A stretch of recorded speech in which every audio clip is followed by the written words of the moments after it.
Hello everyone, theMadSpektre here. Today is October 5th of 2021, and that means that Microsoft has begun officially rolling out Windows 11 to eligible users. I have been informed that my system is compatible, so that only begs the question, will I do it? Most certainly not. In this video, I'll go over my reasons not to upgrade, and also cover the new features of Windows 11 so you can make up your own mind as to whether or not you should yourself.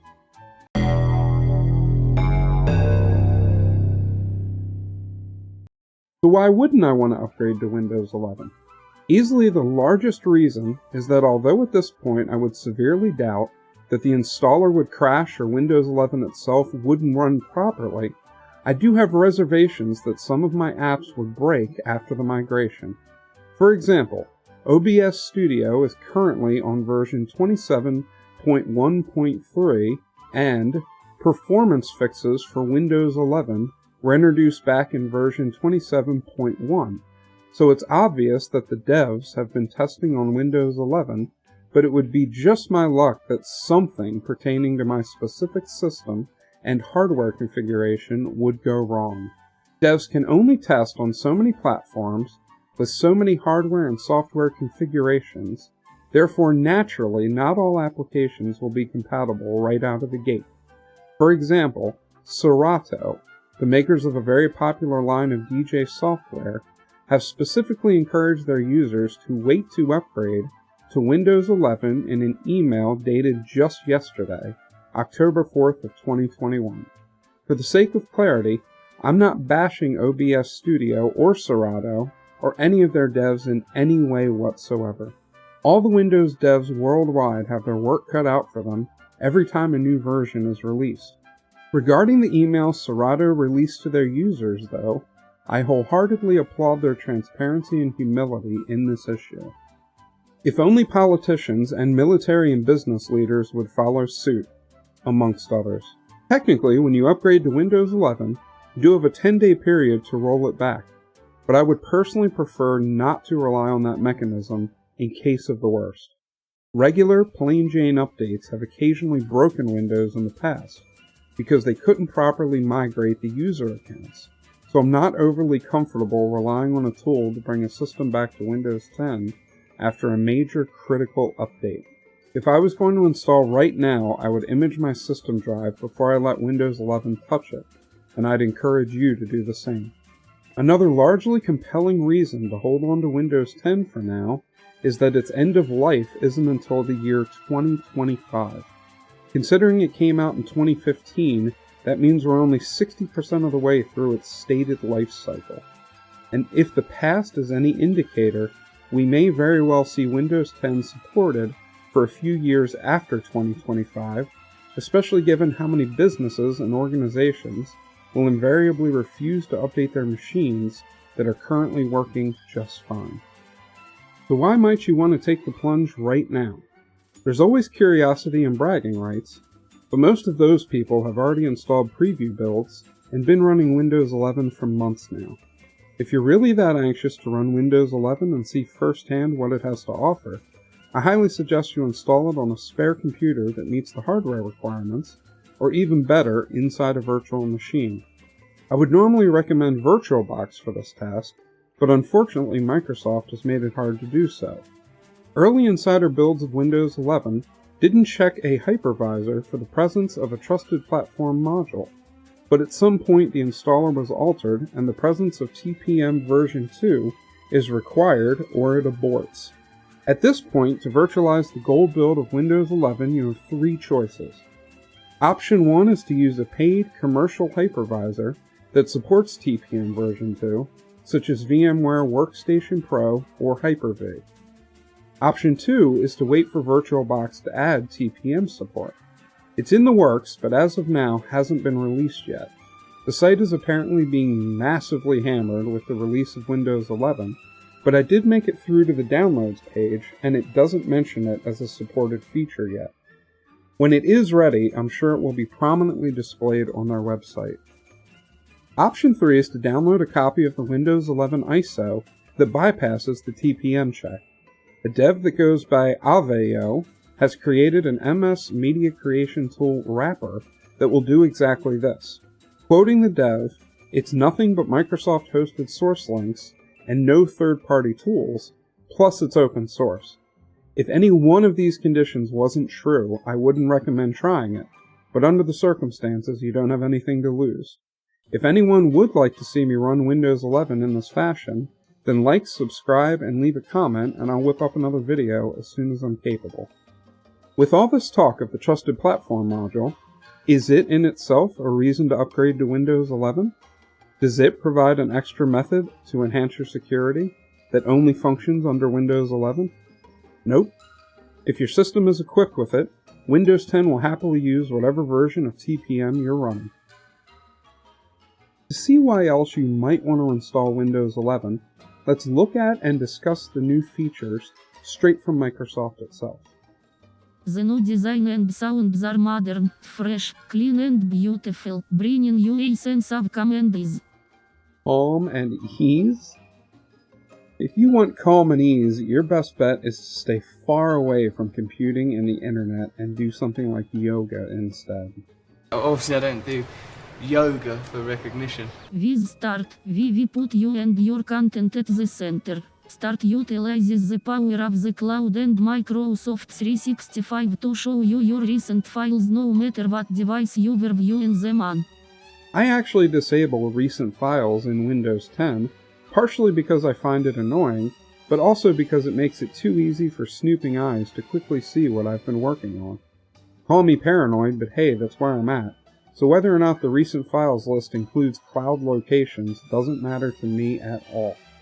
Everything else about the new Start menu is purely aesthetic changes, and a fair amount of users have been complaining about the alterations anyway. So much so that third-party apps to restore the behavior of the Windows 10 Start menu are becoming popular. This is reminiscent of what happened when Microsoft introduced the Metro-style Start screen in Windows 8, but I guess it's expected for them to try to keep on reinventing the Start menu wheel, usually with every other major release of Windows. Snap layouts, snap groups and desktops provide an even more powerful way to multitask and optimize your screen real estate. If you want snap layouts in Windows 10, just install the Microsoft Power Toys, which includes fancy zones. It won't do grouping, but admittedly you're not missing a lot there. By desktops they mean virtual desktops, and that's already a feature of Windows 10. The only difference being you can assign different backgrounds to the desktops in Windows 11, so ultimately it's just more eye candy and not a functional change. Chat from Microsoft Teams integrated into the taskbar provides a faster way to connect to the people you care about. Being integrated into the taskbar doesn't change the way Teams chat functions, and a significant portion of users are reporting the integration as being awkward and forced at best. Widgets, a new personalized feed powered by artificial intelligence, provides a faster way to access the information you care about, and with Microsoft Edge's world-class performance, speed and productivity features you can get more done on the web. Microsoft introduced gadgets in Windows Vista, and it went over like a lead balloon. It wasn't adopted by the public or many developers, and eventually got the axe due to remote code execution vulnerabilities, even in legitimate gadgets. Now these so-called widgets are solely provided by Microsoft, so not only are there no third-party options, but they're more like a way for Microsoft to either sell you things or profile you and scrape your data to analyze and or sell off to whomever. No. Hard pass. Windows 11 delivers the best Windows ever for gaming and unlocks the full potential of your system's hardware with technology like DirectX 12 Ultimate, Direct Storage and Auto HDR. With Xbox Game Pass for PC or Ultimate you get access to over 100 high-quality PC games to play on Windows 11 for one low monthly price. Xbox Game Pass sold separately. Like they said, the Game Pass isn't included with Windows 11, and has always been available for Windows 10, so that's beyond a moot point. As far as DirectX 12 Ultimate, it's not exclusive to Windows 11, so if your GPU supports it, then DirectX 12 Ultimate will install under Windows 10, and has been available since May of 2020. Direct Storage, although first touted as a Windows 11 exclusive feature, was introduced into Windows 10 with version 1909. They're claiming that the Windows 11 storage stack will be more optimized for direct storage, but performance differences aren't discussed anywhere. And if it's true, they're purposely holding back to promote Windows 11 because the hardware requirements are the same. And finally, Auto HDR is, as you may have guessed by now, included in Windows 10 and has been for a while. Unless you have a monitor capable of HDR, then either way you're missing nothing because you'd have to upgrade your hardware to take advantage of it. If you play on a television, the feature should work, but even then you're likely trading HDR for low refresh rates, and if I had to choose one or the other, refresh rates would win every time. Windows 11 comes with a new Microsoft Store rebuilt with an all-new design, making it easier to search and discover your favorite apps, games, shows, and movies in one trusted location. We look forward to continuing our journey to bring Android apps to Windows 11 and the Microsoft Store through our collaboration with Amazon and Intel. The big immediate change here is to allow for regular gaming apps, not just quote-unquote Windows Universal apps, to permeate the Windows Store. Is this a good thing? To me, personally, no. At least I don't really care. If I want an app installed, I install it. I don't need the Windows Store holding my hand for the initial process, or for updates down the road. I also don't cherish the thought of this becoming like other app stores, and giving Microsoft the power to arbitrarily block and censor apps for unscrupulous political, business, or personal reasons. I'm not saying certain apps shouldn't be booted, but if they are, there should be a really good reason as to why. I also acknowledge that applications on PCs aren't locked down, especially when compared to the paradigm associated with smartphones, but a part of me feels that this will pave the way to Windows eventually only allowing apps to be installed through the Microsoft Store. As far as Android apps, I don't really care about that aspect. Usually they're useless without a touch interface, or there's a better Windows version of the app at one's disposal anyway. Besides everything I mentioned, these changes are purportedly coming to the Windows 10 Microsoft Store soon, so once again, Windows 11 doesn't have a real edge over Windows 10. Windows 11 is the most inclusively designed version of Windows with new accessibility improvements that were built for and by people with disabilities. I read the Windows blog post concerning accessibility, and nothing sounds new to me. They specifically mention that Windows 11 offers familiar assistive technologies like narrator, magnifier, closed captions, and Windows speech recognition to support users across the disability spectrum. And yeah, they're familiar because they're available on Windows 10. I mean really, if they held back on accessibility features and didn't integrate them into Windows 10, wouldn't that be a significantly petty, shrewd, and noticeably greedy move on Microsoft's part? Windows 11 unlocks new opportunities for developers and creators. We are opening the store to allow more developers and independent software vendors to bring their apps to the store, improving native and web app development with new developer tools, and making it easier for you to refresh the look and feel across all our app designs and experiences. I can't imagine that any developer tool, framework, API, etc. will be exclusive to Windows 11. That's just crazy. Besides, if you are a developer, you don't need to watch this video to make yourself wary of upgrading Windows on day one. Windows 11 is optimized for speed, efficiency and improved experiences with touch, digital pen and voice input.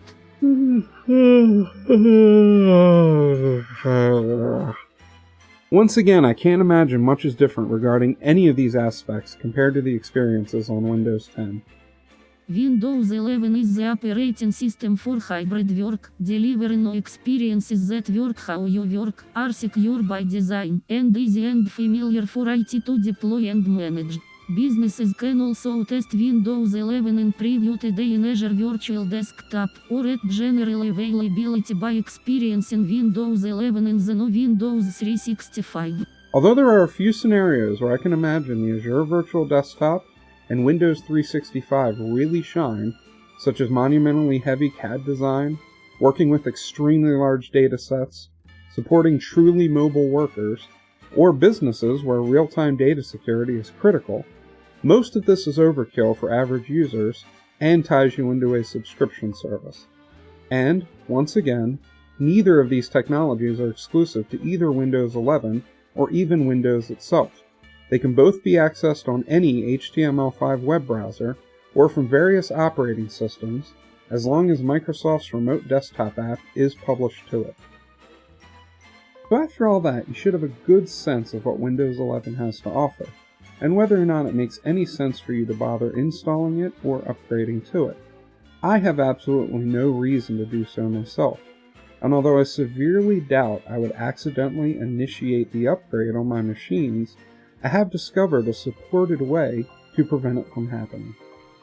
Since I'm running Windows 10 Professional, I can modify local group policies, and one of them in particular is of interest in this situation. Under Computer Configuration, Administrative Templates, Windows Components, Windows Update for Business, you have the option to limit upgrades based on the Windows product and the feature updates. I'm currently running version 21H1, so I set my system to only upgrade to 21H2. When it does update to version 21H2, I'll have to remember to change the setting to 22H1, or it won't prompt me to upgrade again until 60 days after 21H2 goes end of service, which would be mid-December of 2023. You'll have verification that the policy is modified once you return to the Windows Update Settings panel. Not that it indicates that you made proper alterations, but just double-check your group policy settings when you change them. I hope this information has been helpful to you.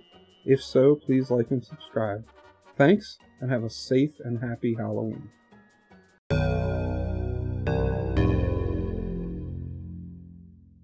So my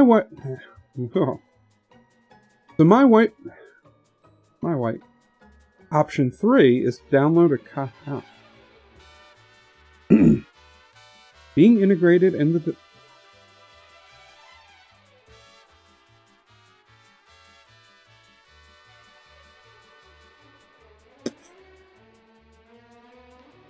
Jesus.